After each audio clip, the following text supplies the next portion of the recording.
Evdən çıxdınız, təkrar yarı yoldan qayıdıb qapını, işığı, qazı yoxlayırsınız. Birdən işığı söndürmərəm, qapını bağlamaram fikrinə bağlı olaraq. Əşyaların simmetriyasına aşırı diqqət edirsiniz. Ayaqqabıdır, paltardır, pərdədir, hamısı simmetrik olmalıdır. Simmetriya pozularsa artıq bu insanlarda aşırı gərginlik, narahatlıq hissi formalaşır. Hətta iş görüşməsinə gedən bir insanda lazım olan söhbətə fokuslanmaq əvəzinə əgər stolun üzərində hansısa bir əşyanın simmetriyası pozulubsa, artıq bu insanı aşırı narahat edir və artıq iş görüşməsinə lazım olduğu qədər fokuslana bilmir. Bundan başqa, əlinizi hər hansı bir yerə vurduqda, toxunduqda dəfələrlə əlinizi yumaq olur. Xəstəlik keçər qorxusuna bağlı olaraq artıq ağır hallarda bu insanların əlində qızartılar, yaralar da əmələ gəlir.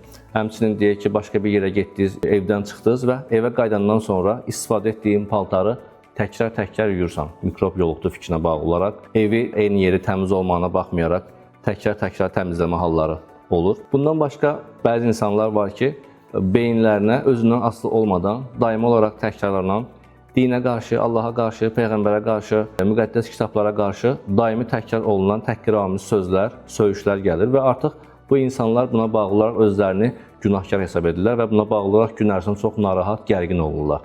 Həmçinin yaxınlarına, doğmalarına qarşı özünə asılı olmadan cinsəl fikirlər gəlir və buna bağlı olaraq artıq bu insanlar yaxınlarından uzaqlaşmağa çalışırlar. Bir qrup insanlarda isə əlində hər hansı bir kəsici alət olduqda bununla kiməsə zərər verərəm fikri olur və buna bağlı olaraq artıq çalışırlar ki, əlində kəsici alət olduqda yanında kimsə olmasın və yaxud da ki, mətbəxə keçən zaman mətbəxdə kimsə olmasın. Əgər kimsə varsa, artıq bu insanlarda gün ərzində aşırı narahatlıq, gərginlik hiss olur. Bu saydığım simptomlar obsessiv-kompulsiv pozuntu zamanı olur. Bu simptomlar əgər gün ərzində sizin lazım olduğundan daha çox vaxtınızı alırsa, gündəlik işlərinizi görməyə maneçilik törədirsə, gün ərzində aşırı gərginlik yaradırsa, o zaman psixiatra müraciət etmək lazımdır. Müalicəsində istifadə olunur həm psixoterapiya, həm dərman terapiyası.